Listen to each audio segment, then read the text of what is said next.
bertanya kepada Tuhan pada beberapa hari yang lalu. Tuhan, hamba telah menyampaikan begitu banyak materi, tema, subtema dalam 9 bulan di tahun ini.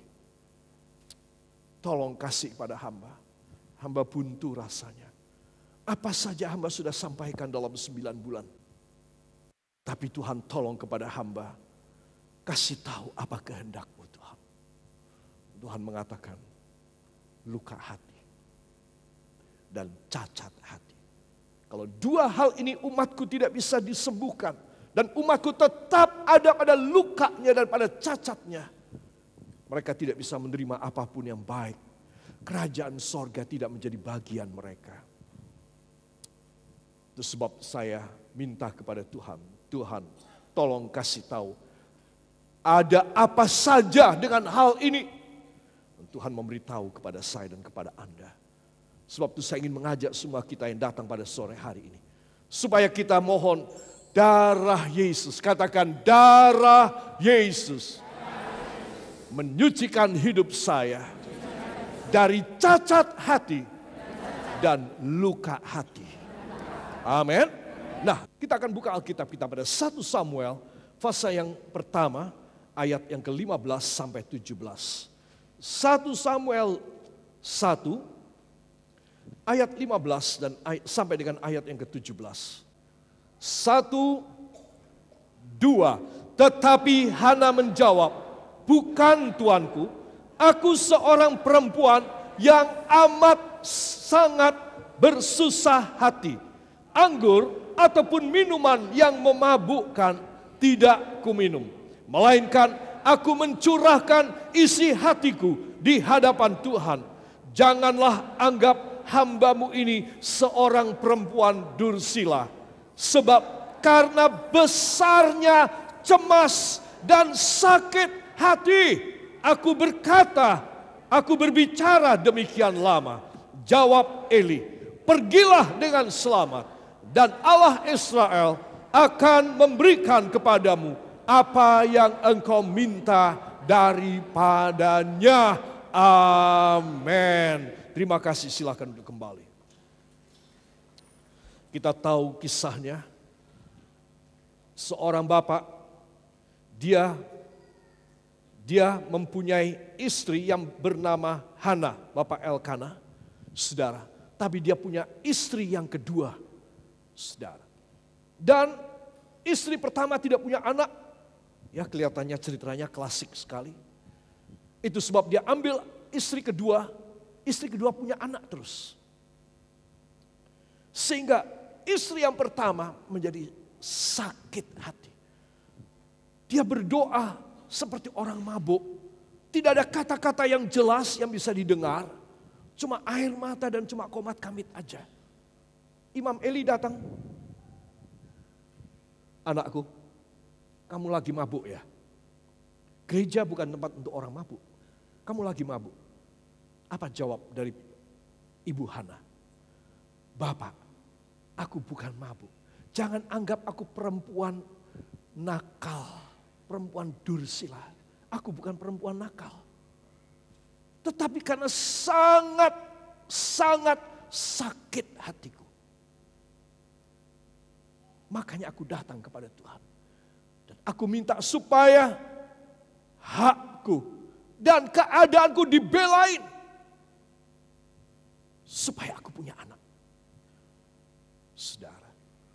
Imam Eli, oh kalau begitu kamu tidak mabuk. Oke, pulang, stop. Ya, tidak usah lebih lama lagi.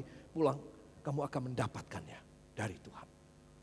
Benar, masih pada pasal yang pertama juga yang sama. Ya, Ibu Hana kemudian 2 tahun kemudian datang lagi membawa anak laki-laki. Siapa namanya? Samuel.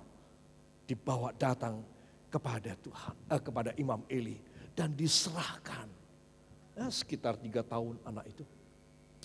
Dan dia berkata dalam ayat ini, ayat 26, mohon bicara tuanku, demi tuanku hidup, akulah perempuan yang dahulu berdiri di sini dekat tuanku untuk berdoa kepada Tuhan. Ayat 26, 27, untuk mendapat anak inilah aku berdoa dan Tuhan telah memberikan kepadaku apa yang kuminta daripadanya. Amin. Coba. Karena dia datang dengan penuh kerendahan hati.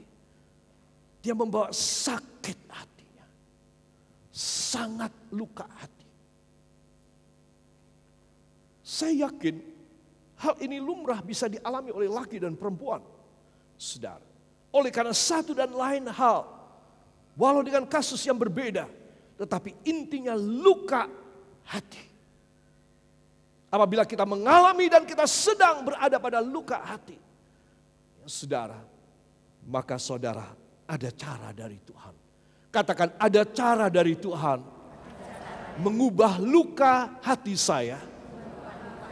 Menjadi pemberian ajaib. Amin. Jadi siapapun yang luka hati boleh masuk di dalam undian Allah untuk dirubah nasibnya. Untuk engkau tidak luka lagi, tetapi engkau bahkan justru menerima dari Tuhan. Haleluya. Hebat sekali.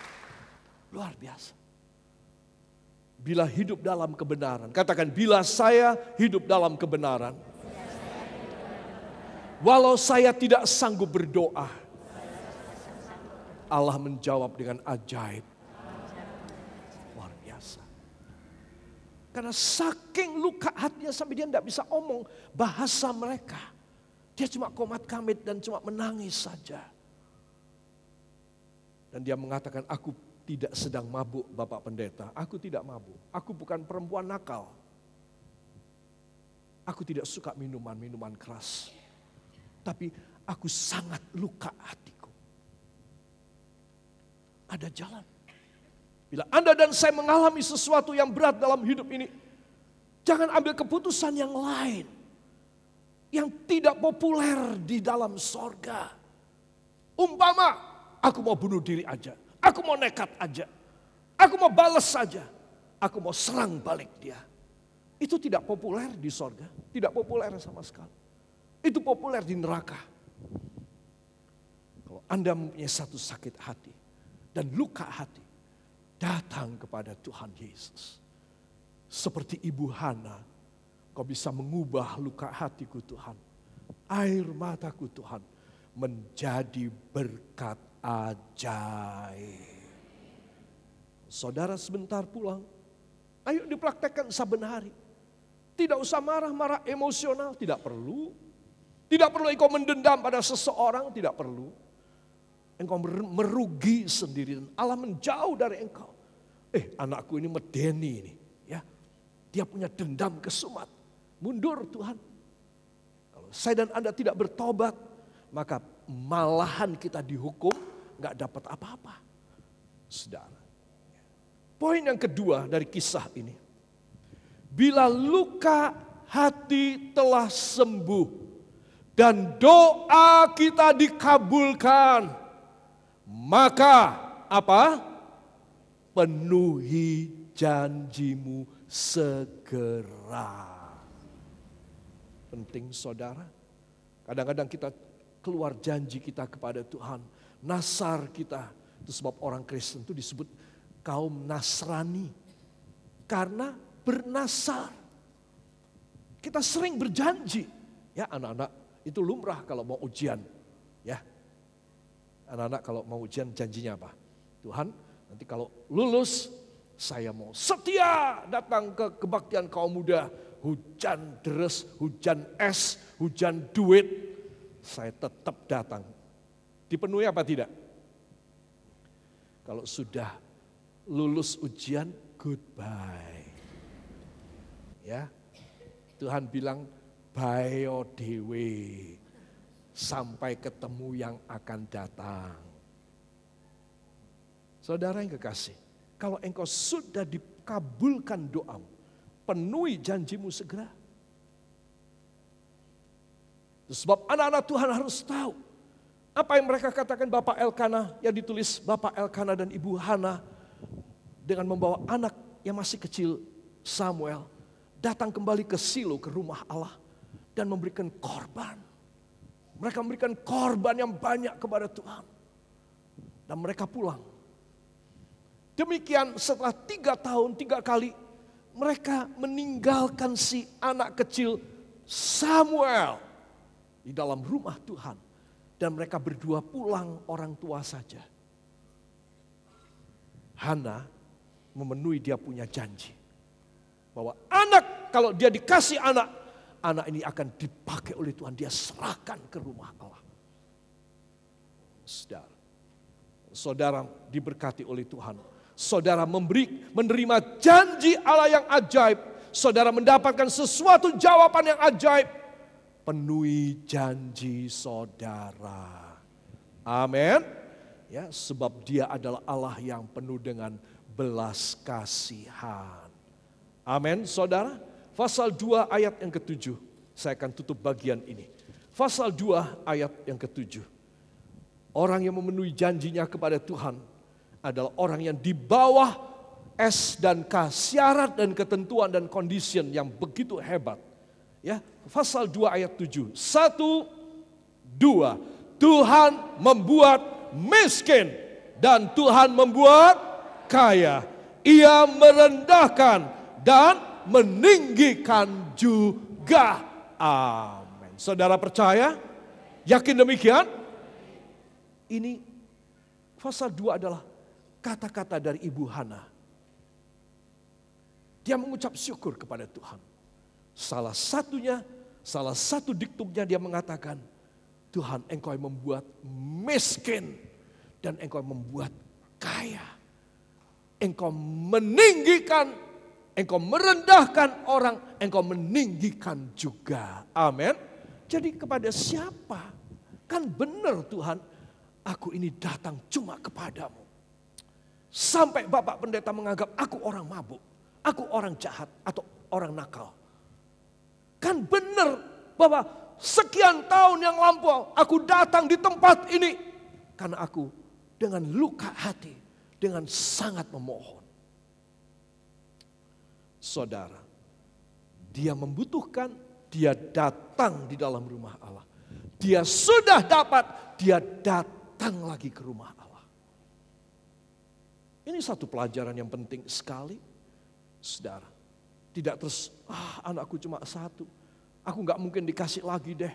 Wah, tak sembunyiin, lalu dia pindah kemana? Ya, pindah ke Yerusalem, pindah ke tempat lain. Supaya untuk menghindar dari nasarnya. Tidak, Ibu Hana tidak demikian. Dia memenuhi janjinya kepada Tuhan. Amin. Jadi ini penting sekali. Para kekasih, kita akan berbicara tentang cacat hati. Saya perlu sedikit memberitahu tentang Daud. Daud ini punya cacat hati. Karena dia orangnya keras. Orangnya semaunya sendiri. Tetapi ada satu benang merah dari hidup Daud. Dia itu dekat dengan Tuhan dan dia itu nomor 1 Tuhan. Saudara. Itu sebab kisah tentang Daud ini selalu menarik untuk dibahas di mimbar-mimbar gereja. Kenapa? Karena Daud ini orang luar biasa.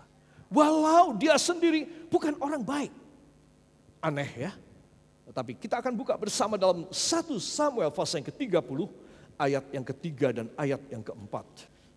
1, 2. Ketika Daud dan orang-orangnya sampai ke kota itu. Tampaklah kota itu terbakar habis. Dan istri mereka serta anak mereka yang laki-laki dan perempuan telah ditawan. Lalu menangislah Daud dan rakyat yang bersama-sama dengan dia itu dengan nyaring sampai mereka tidak kuat lagi menangis. Amin. Apa yang terjadi? Ketika Daud mengalahkan musuhnya, istri dia dan istri 600 prajuritnya, anak-anak laki, anak perempuan, orang-orang tua yang ditinggal di kota Siklag namanya. Semua ditinggal di sana. Daud dengan 600 prajuritnya, orang-orang yang gagah perkasa, mengalahkan musuh mana, mengalahkan musuh mana, mengalahkan musuh mana. Pulang bawa jarahan banyak. Tetapi dari kejauhan mereka sudah mencium bau bakar-bakaran.